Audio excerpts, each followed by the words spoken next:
The medical station floating in space around planet Nexus Prime was quiet in the early morning hours. White lights glowed softly over the recovery beds where wounded soldiers from many different worlds rested after battle. In bed number 7, Kim Tae shifted his weight and winced as pain shot through his broken ribs. The thick white bandages wrapped around his chest made it hard to breathe, but he refused to lie down like the alien doctors wanted. Kim Tae was 28 years old and had served in Earth's Green Berets for 6 years. His black hair was cut short in military style, and his dark eyes held the hard look of a man who had seen too much war. His left leg was trapped in a heavy metal cast that went from his knee to his ankle. But even injured, he sat up straight with the discipline that had been beaten into him during training, in the bed next to him. Park Jin tried to find a comfortable position for his broken right arm. The thick cast made his arm heavy and useless, but Park Jin had learned long ago not to complain about pain. He was 26 years old with a round face that usually smiled easily, but now his mouth was set in a hard line. His left hand kept touching the bandage wrapped around his forehead where shrapnel had cut him during their last battle. On Kim Tae's other side, Private Lee Ho lay very still with his eyes closed, but Kim Tae knew the younger soldier was not sleeping. Lee Ho was 23 and the newest member of their unit, but he had proven himself brave in combat. The head injury he suffered had left him dizzy and sick, but his mind was still sharp. Lee Ho kept his thoughts to himself most of the time, but when he spoke, his words were always worth hearing. The 3 men had been brought to the medical station 4 days ago after what the official reports called a routine anti-piracy operation. But Kim Tae knew there was nothing routine about fighting 50 armed pirates with just 3 soldiers. The mission had started, simple enough. The Galactic Defense Force had asked for human help to stop pirates who were attacking mining ships near the asteroid belt. Kim Tae remembered how confident the alien commanders had been when they explained the plan. Commander Vex, from the blue-skinned Altarian race, had spread out the battle maps on the planning table. His tall, thin body moved with quick gestures as he pointed to different locations. The plan was for the alien ships to attack the main pirate fleet while the humans would secure the mining station and protect the civilian workers. It should have been easy. The pirates were supposed to run when they saw the Galactic Defense Force ships approaching. That was what pirates usually did when faced with organized military force. But these pirates were different. They had good weapons, and they knew how to fight. The alien ships found themselves in a real battle instead of a quick victory. When the fighting got hard, Commander Vex made a choice that Kim Tae would never forget. The alien commander ordered his ships to pull back and regroup, leaving the 3 humans alone on the mining station with 300 frightened civilian workers. The pirates saw their chance and sent everything they had against the station. Kim Tae could still hear the sound of laser fire hitting the metal walls of the station. He remembered Park Jin shouting warnings about incoming ships, while Lee Ho worked to get the civilians into the safe areas deep inside the station. For 6 hours, the 3 Green Berets held the station against wave after wave of pirate attacks. They had used every trick they knew, every lesson learned in training. Every piece of equipment they could find became a weapon against the pirates. Kim Tae had rigged explosive traps in the corridors. Park Jin had turned the station's mining lasers into defensive weapons. Lee Ho had coordinated the civilian evacuation while fighting off boarders who made it inside when the Galactic Defense Force finally returned with reinforcements. They found the 3 humans still fighting. The pirates were retreating, and all 300 civilians were safe, but the cost had been high. Kim Tae had 2 broken ribs and a shattered leg. Park Jin had a broken arm and multiple cuts from flying metal. Lee Ho had been knocked unconscious by an explosion and still suffered from headaches and dizziness. Now they lay in the medical station recovering from wounds that should have killed them. The alien doctors seemed amazed that humans could survive such injuries and keep fighting. Other species would have died from blood loss or given up from pain. But the 3 Green Berets had kept going, because that was what they had been trained to do. Morning quiet was broken by voices in the hallway outside their room. Kim Tae turned his head to listen. His translator device picked up the words clearly. Commander Vex was talking to other alien officers, and he did not sound happy about something. "Look, at them," the tall blue commander said with disgust in his voice. 3 little humans broken by a simple pirate raid. On my world, children fight better than these so-called elite soldiers. Kim Tae felt his jaw clench as he listened to the alien officers. "Laugh, Park." Jin opened his eyes and looked at his friend with concern.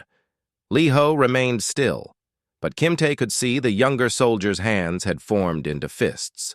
"The humans are weak," Commander Vex continued. "I do not understand why the High Command thinks they are special. They cry when they are hurt, and they break easily. Any real warrior would have handled those pirates without getting injured." More laughter came from the hallway. Different alien voices joined in, making jokes about human weakness. A reptilian officer with a hissing voice said he had heard that humans ran away when they saw real danger. Another voice that sounded like metal scraping stone said humans were only good for carrying supplies and doing simple jobs. They should go back to their little planet, another alien said, and leave real fighting to real warriors. The galaxy does not need weak creatures who get hurt so easily. Kim Tae slowly turned to look at his 2 friends. Park. Jin was staring at the ceiling with his good hand clenched into a fist. Lee Ho had opened his eyes, and there was something dangerous in his expression. The 3 men looked at each other without speaking, but they all understood. These aliens had never seen humans really fight. They thought the injuries meant weakness, but Kim Tae knew the truth. The 3 Green Berets had been hurt because they refused to abandon the civilians. They had stayed and fought when any sane person would have run. They had held their ground because 300 innocent people depended on them. The alien voices grew louder as more officers joined the conversation in the hallway. They seemed to be enjoying themselves, making fun of the wounded humans. Someone suggested that Earth should send different soldiers. Next time, maybe ones who would not get hurt so easily. Kim Tae tried to control his anger, but it was hard. Every Green Beret had been trained to ignore insults and focus on the mission, but this felt different. These aliens had run away when the fighting got hard. They had left 3 humans to die, and now they were laughing about human weakness. Park. Jin spoke quietly, so only his friends could hear them. "Hyung, should we tell them what we really think about their fighting skills?" Lee Ho turned his head slightly and whispered, "They left us alone with 50 pirates for 6 hours. Maybe they forgot that part." Kim Tae looked at both of his friends and made a decision that would change everything. "Let them laugh," he said in a voice so quiet it barely carried across the room. "We will see who is laughing when this is over." The 3 Green Berets settled back in their beds and listened to the alien officers continue their jokes. None of them spoke again, but they all understood that something had changed. The aliens thought they were looking at broken soldiers, but they were wrong. They were looking at 3 of Earth's finest warriors who had just been given a very good reason to prove what humans could really do when they stopped. Holding back, outside in the hallway, Commander Vex finished his jokes and walked away with his officers. He had no idea that he had just made an enemy of 3 men who specialized in doing impossible things. The medical station continued its quiet orbit around Nexus Prime, while inside 3 wounded humans began planning their response to alien mockery. 2 days passed slowly on the medical station. Kim Tae spent his time doing exercises that the alien doctors said he should not do with broken ribs. Park Jin practiced using his left hand to do things his right hand normally did. Lee Ho fought through his headaches by reading tactical manuals on his data pad. The 3 Green Berets were getting stronger, but they were still far from fully healed. On the 3rd morning, everything changed. The alarm system screamed through every corridor of the station. Red warning lights flashed on and off, while automated voices announced emergency conditions in 12 different languages. Kim Tae sat up fast, ignoring the pain in his ribs. Park Jin rolled out of bed and stood on unsteady legs. Lee Ho grabbed the wall for support as his head injury made the room spin. Emergency broadcasts filled every screen on the station. The image showed a massive fleet of dark ships surrounding the entire Nexus system. Commander Vex appeared on screen looking more frightened than Kim Tae had ever seen an alien look. The Blue Commander's voice shook as he spoke. Citizens and military personnel of Nexus Prime, we are surrounded by the Crimson Fleet under command of Captain Skull Render. This is a code black emergency all. Non-military personnel should prepare for immediate evacuation. Kim Tae knew about the Crimson Fleet. Every soldier in the galaxy had heard stories about Captain Skull Render and his army of pirates. They were not like the small groups of raiders that attacked mining ships. The Crimson Fleet was a real military force with over 200 warships and thousands of trained fighters. They had destroyed entire colonies and defeated major military fleets. The broadcast continued. Captain Skull Render has demanded the surrender of all military forces in this system. If we do not comply within 6 hours, he will begin destroying planets, starting with the civilian colonies. His fleet outnumbers our forces, 7-1. Kim Tae looked out the window of their medical room. In the distance, he could see alien military ships moving in panic. Some were already turning away from the system, preparing to retreat. Others were sending out distress calls, begging for reinforcements that would not arrive in time. Commander Vex's voice came through the speakers again with what sounded like a final announcement. After consultation with my senior officers, we have decided that this position cannot be defended. We will begin immediate evacuation of all personnel. The civilian populations will have to negotiate their own surrender terms. Park Jin made a sound of disgust. These aliens are going to run away and leave 300,000 civilians to die. Lee Ho stood up from his bed, despite the dizziness. Let me see those fleet numbers on the tactical display. Kim Tae used his crutches to move to the room computer terminal. The data showed exactly what Commander Vex had said. The Crimson Fleet had brought 215 warships, including Captain Skull Render's flagship Death Crown, which was the size of a small moon. The Galactic Defense Force had only 30 ships, and most of those were already moving away from the battle zone. But Kim Tae was looking at something else. The tactical display showed the position of every ship in both fleets. He studied the formation patterns and the way the Crimson Fleet had arranged itself around the system. Captain Skull Render was confident, maybe too confident. His ships were spread out to cover maximum area, but that also meant they were not concentrated for defense. We need to get to the command center, Kim Tae said. Park Jin looked at his friend with concern.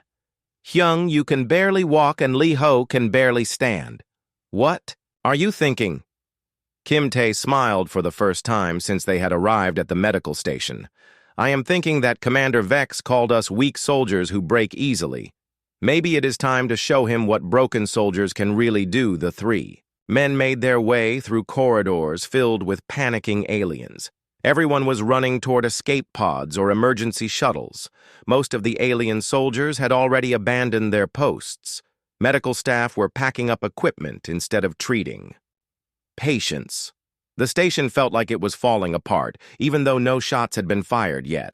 When they reached the command center, they found Commander Vex shouting orders at his remaining officers. The tall blue alien was trying to coordinate the evacuation while arguing with ship captains who wanted to leave immediately. Some alien species were already gone, their ships jumping to other systems at maximum speed. Commander Vex Kim Tae called out. The alien commander turned around and his expression changed from panic to anger. What are you three doing here? You should be in medical beds preparing for evacuation. Kim Tae moved forward on his crutches until he was standing directly in front of the alien commander. Commander Vex, you called us weak. You said children on your world fight better than Earth's elite soldiers. Vex turned red with embarrassment as other aliens in the command center stopped to listen. This is not the time for your hurt feelings. Human, we have a real crisis. Here Kim Tae continued in a calm voice. Give us one ship and a small crew. If we fail, you can retreat with honor, saying you tried. If we succeed, maybe you will learn not to judge humans so quickly. The command center went completely quiet. Every alien officer stared at the three wounded humans. Commander Vex opened his mouth and then closed it again several times before he could speak. You want to fight the Crimson Fleet? 3 wounded humans against Captain Skull Render and 200 ships. That is not brave. That is insane, Park. Jin stepped forward, his broken arm still in its sling. Commander, we held a mining station against 50 pirates for 6 hours while your ships ran away. You want to run away again. That is your choice. But do not call us weak when you have never seen us really fight. Lee Ho spoke for the first time since entering the command center, his voice steady despite his head injury. The Crimson Fleet expects you to run. They have fought alien military forces before, but they have never fought humans. Give us a chance to show them something different. Commander Vex looked around the command center at his officers. Some were nodding thoughtfully, others looked skeptical. A few seemed interested in seeing what would happen. The Blue Commander was trapped between his fear of the Crimson Fleet and his pride as a military officer. An old reptilian general named Scartooth spoke up. I remember stories about humans in battle. They say humans get more dangerous when they are hurt. Not less dangerous, a female officer from the insect-like mantid species added. I have read reports about human tactics. They do not fight the way other species fight. They use methods that seem impossible. Commander Vex was sweating now, which Kim Tae had not known was possible for his species. You are asking me to give you a ship so you can commit suicide against the most feared pirate fleet in the galaxy. Kim Tae looked directly into the alien commander's eyes. We are asking you to give us a chance to do what Green Berets do best, fight when everyone else thinks the fight is hopeless. The command center remained silent for long minutes. Commander Vex looked at his tactical displays showing the overwhelming enemy fleet. He looked at his own ships already preparing to retreat. He looked at the 3 wounded humans standing before him with determination in their eyes. Finally, he spoke. Fine. You want to throw your lives away? That is your choice. Take the cargo ship, Star Wanderer. It has basic weapons and can carry a small crew. But when you die, do not blame me for not stopping you. Kim Tae smiled again. Thank you, Commander. We will try not to disappoint you. As the 3 humans left the command center, they could hear Commander Vex telling his officers about the crazy humans who wanted to fight an impossible battle. Some aliens laughed. Others placed bets on how long the humans would survive. Most gave them less than 10 minutes. But Kim Tae was already thinking about tactics and strategy. The Crimson Fleet was powerful, but they were also overconfident. They expected their enemies to run or surrender quickly. They had never faced humans who got stronger when the odds got worse. Park. Jin walked beside his friend using his good arm to help support him. Hyung, do you really think we can win this? Kim Tae looked out at the enemy fleet surrounding them. Win, Park, Jin. We are 3 wounded Green Berets with an old cargo ship against the most feared pirates in the galaxy. Of course we are going to win. That is what we do. Lee Ho smiled despite his headache. The aliens think they know what humans are like. They are about to learn they were wrong. The 3 men continued toward the docking bay where their ship waited behind. Commander Vex was still organizing his retreat, convinced he had just sent 3 humans to their deaths. In a few hours, he would learn just how wrong aliens could be about human soldiers who had nothing left to lose and everything to prove. The Star Wanderer was not much to look at. Kim Tae stood in the docking bay studying the old cargo ship that would either be their weapon or their tomb.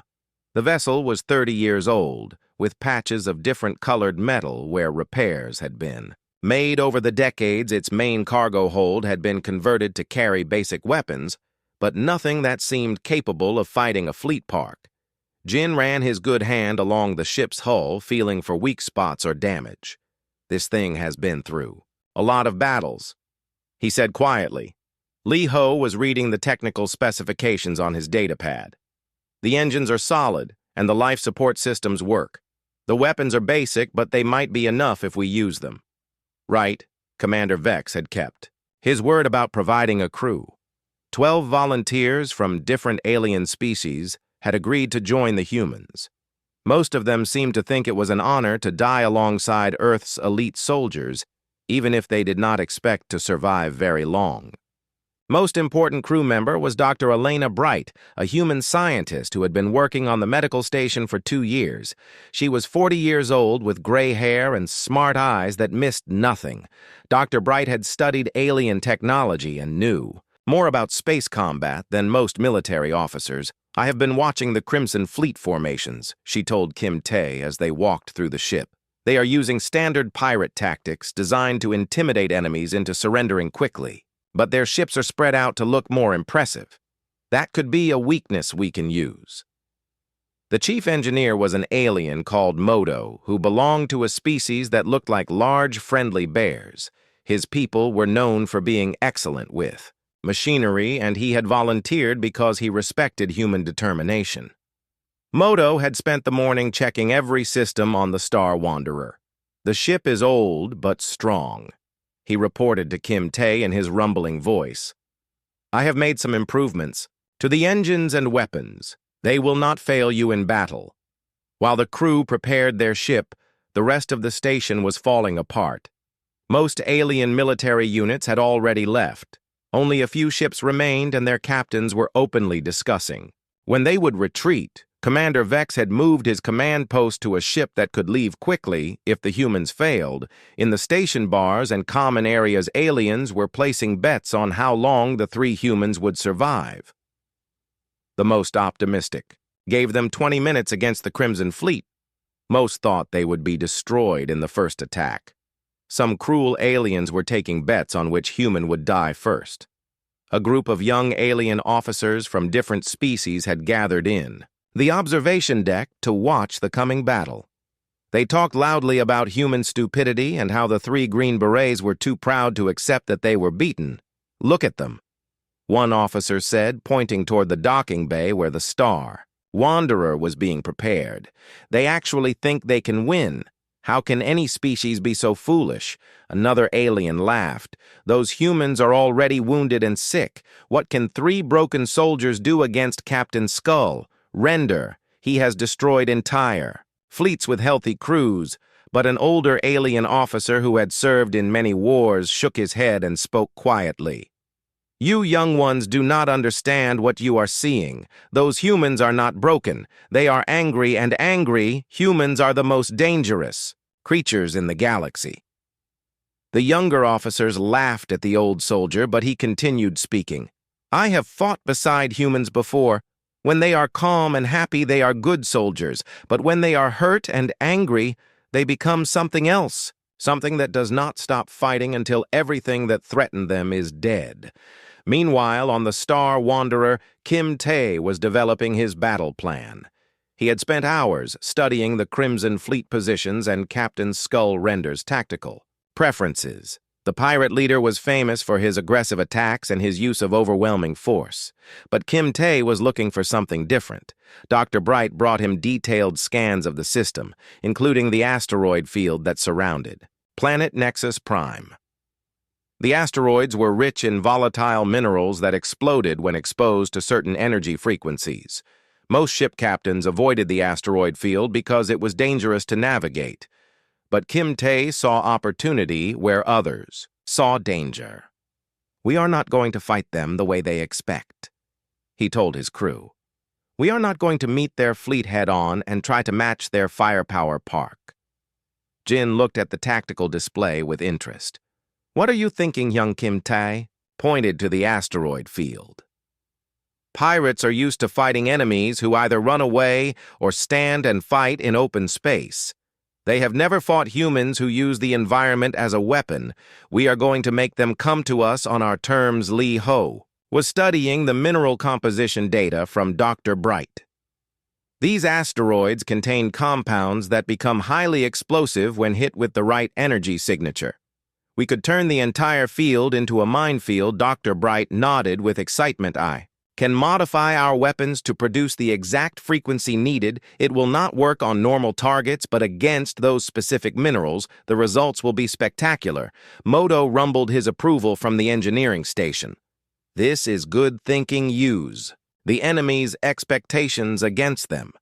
Make them think they are chasing a weak prey when they are really walking into a trap. As night fell on the station, the three humans worked with their crew to prepare for what everyone else thought was certain: death. They modified weapons, calibrated sensors, and studied every detail of the enemy fleet formation. Kim Tae felt the familiar calm that came before battle when all the planning was done and only execution remained. Park Jin tested his ability to operate weapons with his broken arm. The cast made his movements awkward, but he had been practicing and his accuracy was improving. He would not be as fast as normal, but he would be effective when it counted. Lee Ho fought through his headaches to memorize the tactical data. His injury made it hard to concentrate for long periods, but his mind was still sharp when he needed it to be. The dizziness came and went, but his understanding of enemy movements remained clear. Dr. Bright worked late into the night making final adjustments to their weapon systems. She had never been in space combat before, but she understood the science behind what they were trying to do. If the theory worked, the Star Wanderer would be able to cause destruction far beyond what its small weapons normally could achieve. Moto checked and rechecked every system on the ship. He knew that mechanical failure in the middle of battle would mean death for everyone. The old cargo vessel had to perform perfectly, or Kim Tae's plan would fail before it began. As the hours passed, word spread through the station that the humans were actually going through with their impossible mission. More aliens came to watch, some hoping to see courage in action, others expecting to witness spectacular failure. Commander Vex remained on his command ship, ready to retreat the moment the humans were destroyed. In the early morning hours, Kim Tae recorded a message to be sent to Earth if they did not survive. "If we do not make it back," he said into the recording device, "tell our families we remembered what it means to be human. Tell them we showed the galaxy that humans do not break easily."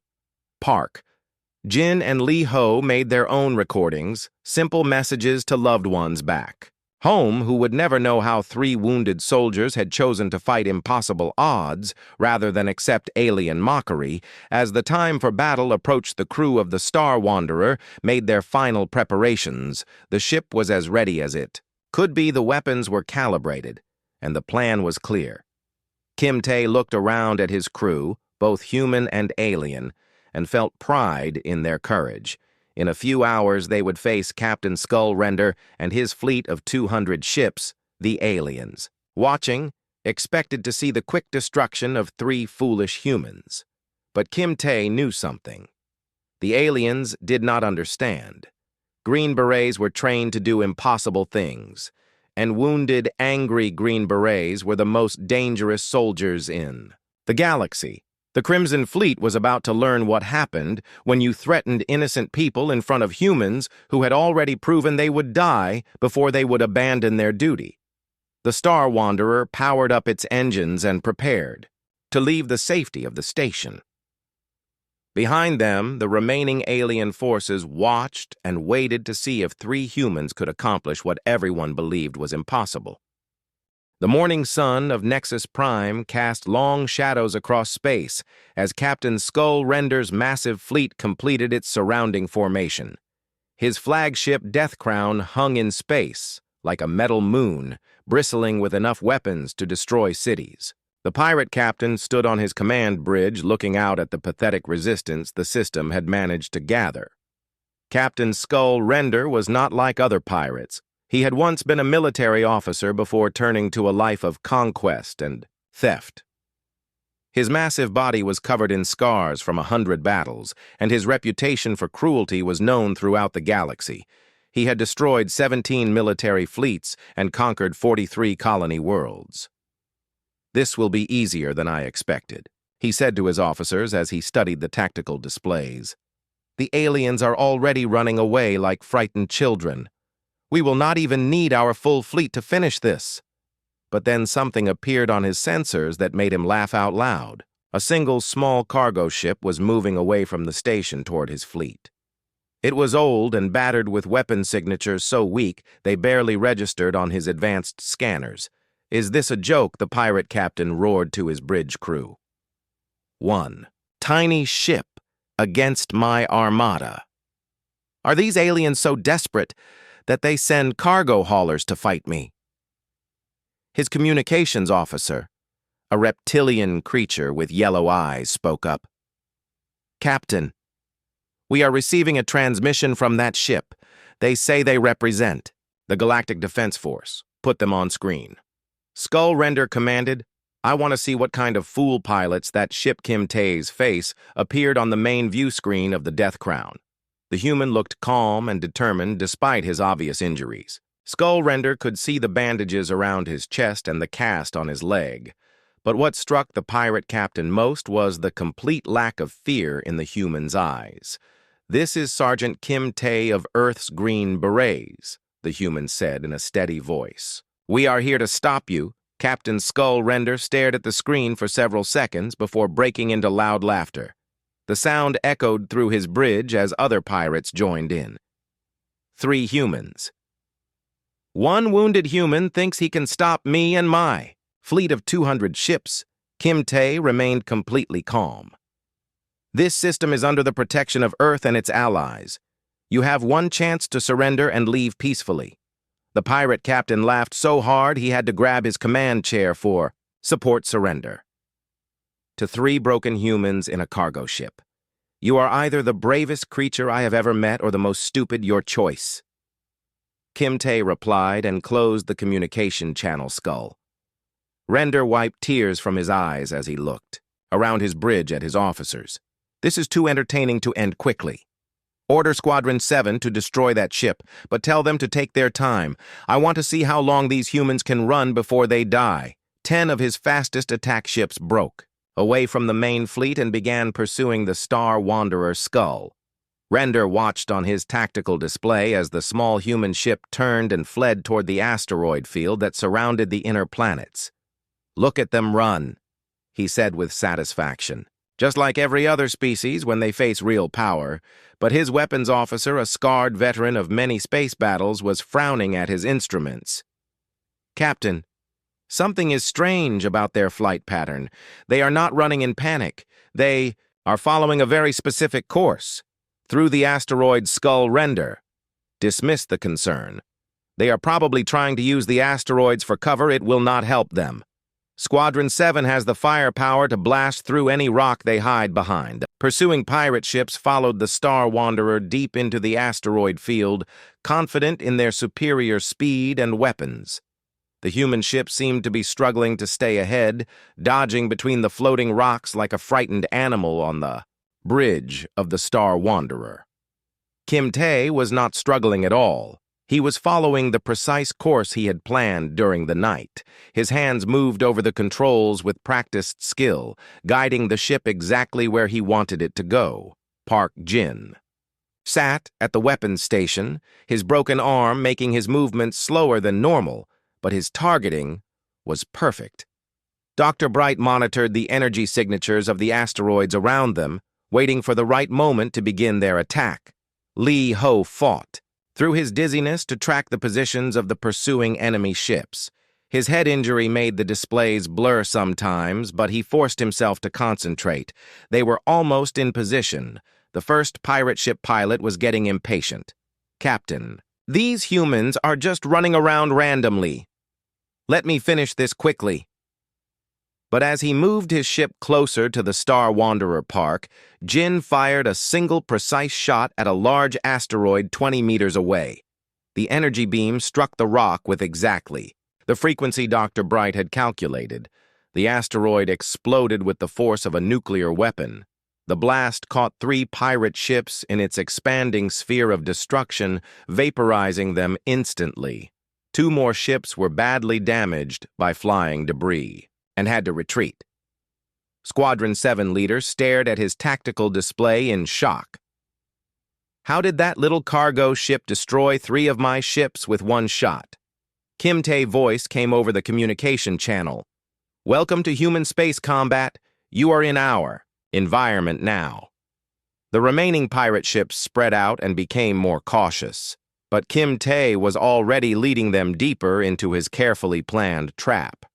He had spent hours studying the asteroid field and knew exactly which rocks contained the most volatile minerals park. Jin fired again, hitting a cluster of smaller asteroids in sequence. Each explosion triggered the next, creating a chain reaction that destroyed 2 more pirate ships.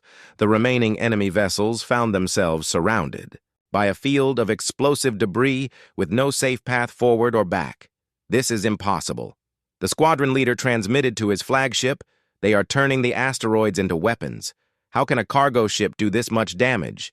Captain Skullrender was no longer laughing as he watched his tactical display. 5 ships destroyed and 2 damaged by a single human vessel.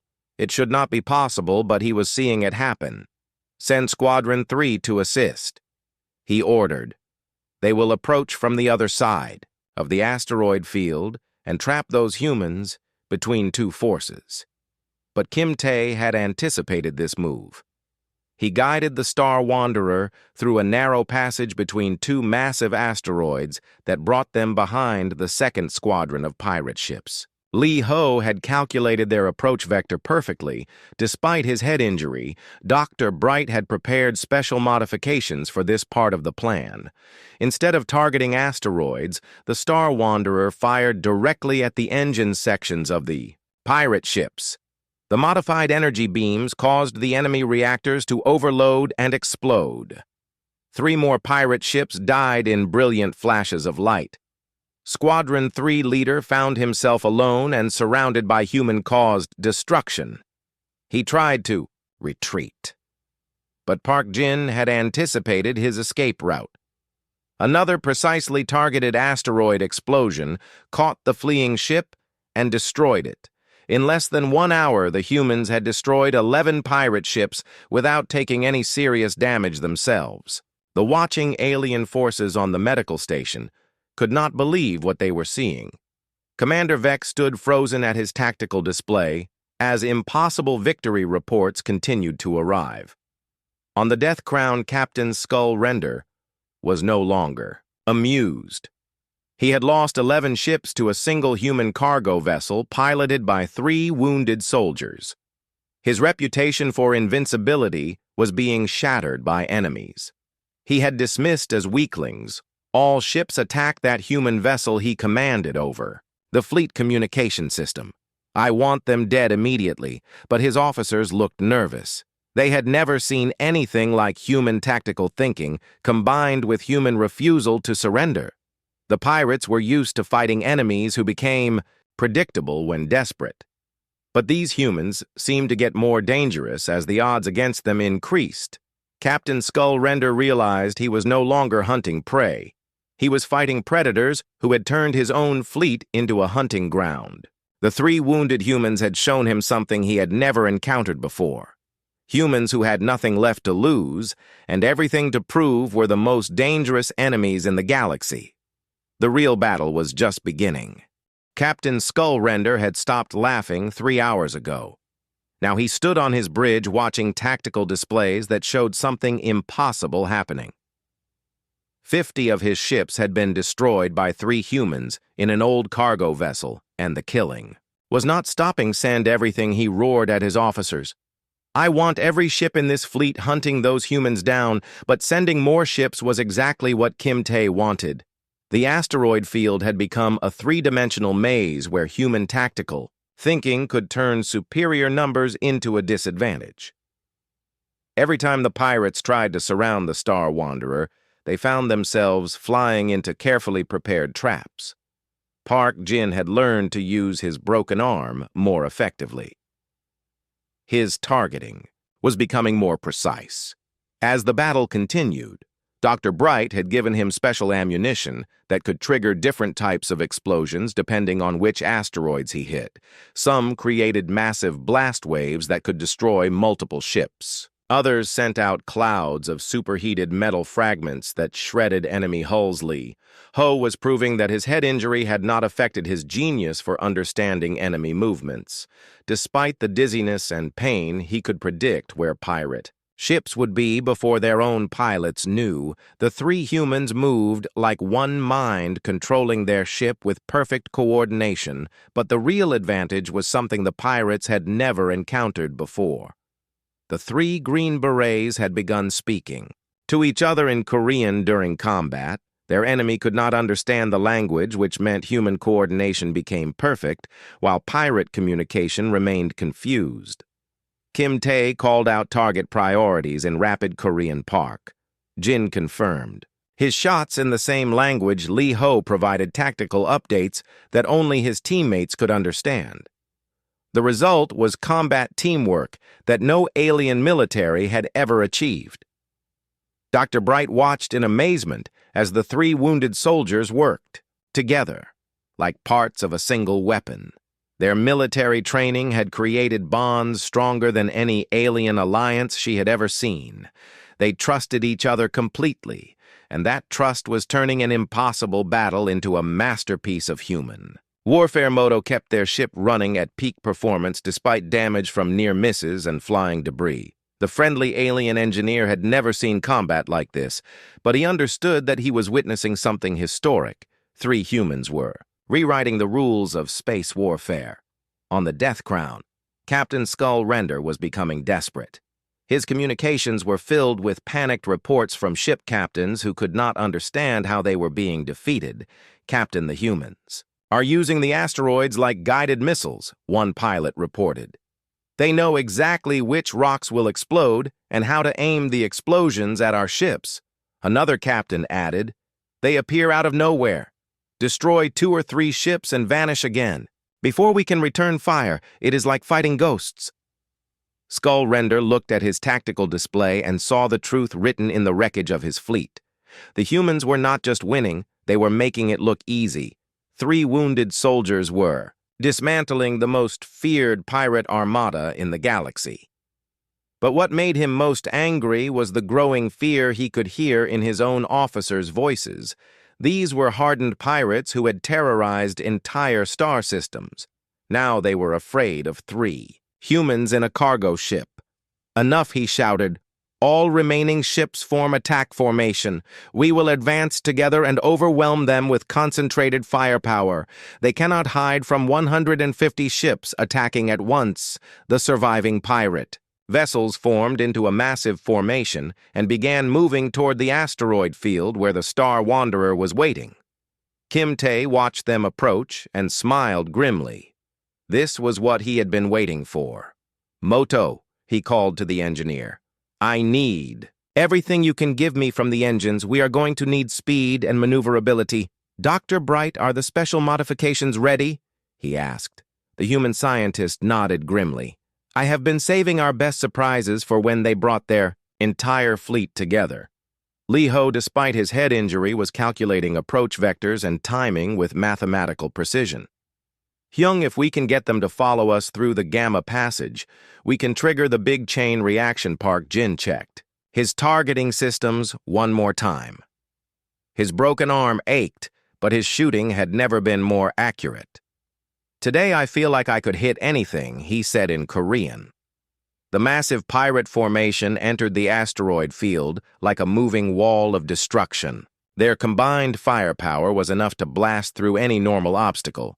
But Kim Tae was not planning to hide behind rocks. He was planning to turn the entire asteroid field into the largest explosion in galactic history. Dr. Bright had spent the night identifying a chain of asteroids that contained linked mineral deposits. If they could trigger the right sequence of explosions, the entire field would become a cascading series of nuclear-level blasts. The Star Wanderer led the pirate fleet. Deeper into the field, moving through passages that seemed random but were actually precisely calculated, Kim Tae was positioning his enemies exactly where he needed them to be when the pirates were spread throughout the asteroid field in pursuit. Formation. Kim Tae gave the signal. Park Jin fired a single shot at a small, unremarkable asteroid. The explosion seemed normal at first, but then the chain reaction began. The first blast triggered 2 more asteroids, which exploded and triggered 4 more. The expanding wave of destruction moved through the mineral-rich asteroid belt like wildfire. Each explosion fed the next, until space itself seemed to be burning. Pirate ships caught in the cascading explosions had no chance to escape. The blasts came from every direction, faster than even the quickest vessels could retreat. Within minutes, 30 more enemy ships had been destroyed, and 20 others were badly damaged. Captain Skull Render watched in horror as his fleet was consumed by a firestorm that the humans had created from nothing but rocks and precise targeting. This was not combat. This was devastation on a scale he had never imagined possible. The remaining pirate ships tried to retreat, but they found their escape routes. Blocked by continuing explosions, Dr. Bright had calculated the timing perfectly. The chain reaction would continue for almost an hour, creating a barrier of destruction around the fleeing enemy. Kim Tae piloted the Star Wanderer through the chaos, with skill that amazed even his own crew. He seemed to know exactly where each explosion would occur and how to avoid the deadly blasts. The old cargo ship danced through the fire like it was designed for this kind of impossible flying as the explosions finally began to die down. The tactical displays showed the devastating results. Captain Skull Render had lost over half his fleet to 3 humans who had turned an asteroid field into the largest weapon ever created, the most feared pirate armada. In the galaxy was broken and retreating, but Kim Tae was not finished. The surviving enemy ships were damaged and demoralized. Their formations were scattered, and their communications were filled with panic. This was the perfect time for the final phase of his plan. Dr. Bright, he called, "Prepare the long-range communications array. It is time to call our friends." The human scientist smiled as she activated equipment that had been hidden in their cargo hold. "We have been broadcasting an emergency signal to Earth since the battle began. Help should be arriving very soon." Captain Skull Render was about to learn that the 3 Green Berets were not alone. The human military did not abandon their soldiers, and when Earth learned that 3 of their elite warriors were fighting impossible odds, the response would be swift and overwhelming. In the distance, new ships were beginning to appear on the tactical displays. Ships with human markings and human crews who had traveled across the galaxy to support 3 wounded soldiers who refused to surrender. The real lesson was about to begin. The space around Nexus Prime lit up with the blue flashes of ships dropping out of hyperspace. 20 human warships appeared in perfect formation, their hulls bearing the insignia of Earth's combined fleet. These were not old cargo vessels or improvised fighters. These were purpose-built instruments of war designed by humans who understood that sometimes peace required overwhelming force. Captain Skull Render stared at his tactical displays as the new arrivals took position around his battered fleet. His communications officer was receiving identification signals from ships with names like Thunderstrike and Iron Will and Relentless. These were not the names of vessels that would negotiate or show mercy on the bridge of the Star Wanderer. Kim Tae smiled as familiar voices came through their communication system. "This is Admiral Sarah Chen aboard the flagship Determination. We received your distress signal, Sergeant Kim. How can we assist?" Kim Tae keyed his microphone. "Admiral Chen, we have engaged the enemy and reduced their effective combat strength by approximately 60%. The remaining hostile forces are attempting to retreat through the outer system." "Markers, roger that," Sergeant the Admiral replied. We will handle the cleanup. You three have done excellent work, Doctor. Bright looked amazed at the casual tone of the conversation. The human admiral was talking to Kim Tae like he was reporting on a routine training exercise, not describing how 3 wounded soldiers had just destroyed half of the galaxy's most feared pirate fleet. The human warships moved with precision that made alien military formations look clumsy. Each vessel knew exactly where it needed to be and what its role would be in the coming battle. There was no confusion, no debate, no panic, just calm professional execution of a plan that had probably been developed during their journey to the system captain. Skullrender realized with growing horror that he had made a terrible mistake. These were not just 3 isolated human soldiers. These were advanced scouts for a military force that operated on principles he had never encountered. The humans had not sent their best warriors to die in a hopeless battle. They had sent them to prepare. The battlefield for the main Force Admiral Chen voice came over the general communication frequency. This is Admiral Sarah Chen of the Earth Combined Fleet to all vessels of Captain Skullrender's pirate organization. You have attacked civilian populations, under Earth protection, and engaged Earth military personnel in combat. You have 30 seconds to power down your weapons and prepare to be boarded, Skull. Render laughed bitterly. 20 human ships against my remaining fleet. I still have numerical superiority, but his laughter died when he looked more closely at the tactical readouts. The human warships were not spread out like his own vessels. They were positioned to support each other in overlapping fields of fire. Every ship could protect every other ship while maintaining maximum offensive capability. When the 30-second deadline expired, the human fleet opened fire with coordinated precision that turned space combat into an art form. Their weapons were not more powerful than pirate guns, but they were used with tactical intelligence that multiplied their effectiveness. Pirate ships that tried to fight found themselves targeted by multiple human vessels. At once, enemy captains who attempted to retreat discovered that the humans had predicted their escape routes and positioned blocking forces accordingly. Pirates who tried to surrender learned that humans accepted surrenders but also demanded complete compliance with boarding procedures. The battle lasted less than 2 hours. Captain Skullrender's famous Crimson Fleet was either destroyed, captured, or scattered across the galaxy. Those pirates who escaped would carry stories about the day they learned what happened when you threatened people under human protection. Captain Skullrender himself was captured when his flagship was boarded by human marines who moved through his ship like they had blueprints of every corridor.